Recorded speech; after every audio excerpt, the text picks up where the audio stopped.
माणसाला मावनी रुपया दिला नाही म्हणून म्हशी सारखी आडायला लागली रे. अरे बाबा मी काय रुपयासाठी नाही रडायले. मग काय चालण्यासाठी रडायली?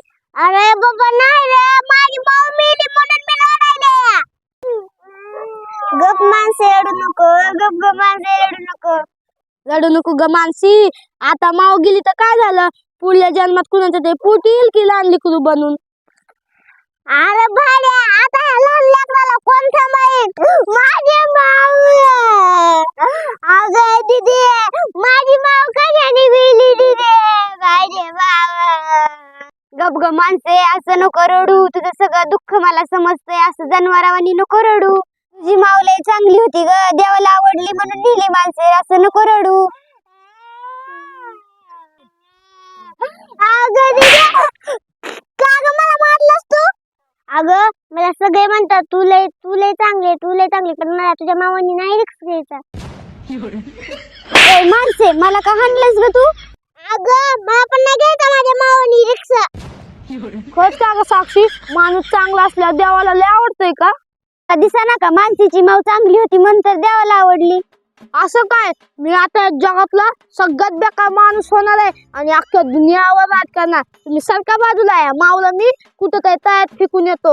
अरे बाबा, आई तरी मेलेल्या माणसाला कुठे फेकते का?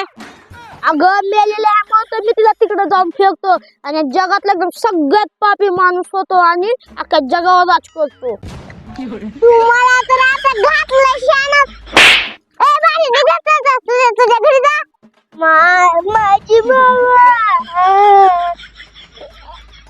A few moments later.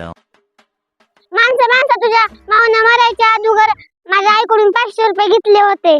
काय माहिती काय तर माऊ मरून गेली आणि माझ्यावर सोडामटरी करून गेली. दे लवकर 500 रुपये, माझ्या आईने सांगितल्यात.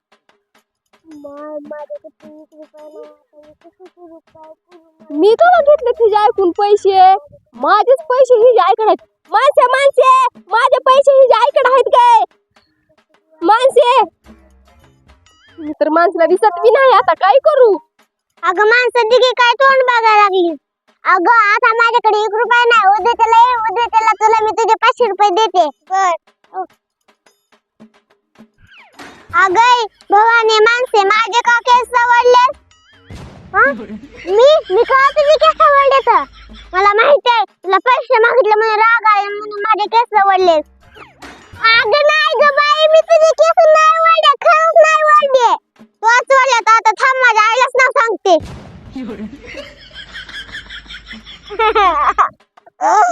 अगं नाही ग बाई, मी तुझे केस नाही आवडले.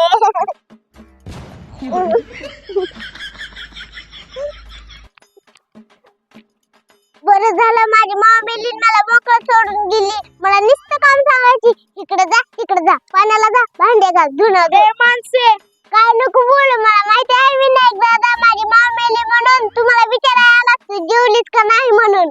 ए माणसे, मला काय कळते तू जेव या नको जेव. तुझ्या माऊनी मरायच्या आधी आमच्याकडून पहिली बस ज्वारी घेतलेली ती वापस घ्यायला आलोय मी. काय माय माँ मेली आणि मला जेवायला पण देऊन गेली. काय मात असली नाटकी नको सांगू. आमच्या घरी पीठ नाही. माझी ज्वारी दे वापस. अरे विनायक, अगं माणसे नाही का, मी ह्यांच्यातून ज्वारी फिवारी आणली काय पाहिली भर. उलट मीच महिनाभर ह्याच्या इथं काम केलंय. तीच आपली 1 क्विंटल ज्वारी ह्यांच्यात आहे. अय माणसे, आता ह्या माणसाला कसं सांगू? ए माणसे, तसला आडा काय झालंय? दी माझी ज्वारी लवकर. अरे विनायक दादा, आता माझ्याकडे काय ज्वारी नाही. उद्या तुला ज्वारी देते. बर थोडं झाडाखाली बसतो, मग मी घरी जातो. झाडाखाली लय चांगलं वाटतंय. कमड मोडलं ग. ए माणसे, का ढकलून दिलंस ग मला खाली? अरे विनायक, तू दारू पिऊन आलास का रे? अरे तूच बसता पडस की, मी का तुला ढकलेलं या? गप्प आहे का मग ती माणसे? तुला माझी जेव्हा द्यायची नाही मग तसले नाटके करायलीस तू. अरे खरं रे, माझी मामूर तर मेलेलीच आहे. अरे खरं मी तुला ढकलून दिलं नाही रे बाबा. गप आता मी तुला उद्या सांगतो. तू माझी नुसती ज्वारी देऊ नको मग. माय असं कसं व्हायलंय माझ्यासोबत? संध्याची केस मी वडे नाही तरी पण ती म्हणली, ए माणसे तू माझी केस का वडीस ग? आणि हा विनायकला मी खाली पाडत नाही तरी पण म्हणला विनायक, ए माणसे तुम्हाला खाली का पाडस ग? माय माझी माऊ मेली, माझ्या मागचा आत्मा तर माझ्या माग लागला नसत. नाही बाबा, इथं तर कोणच नाही, पळा इथून.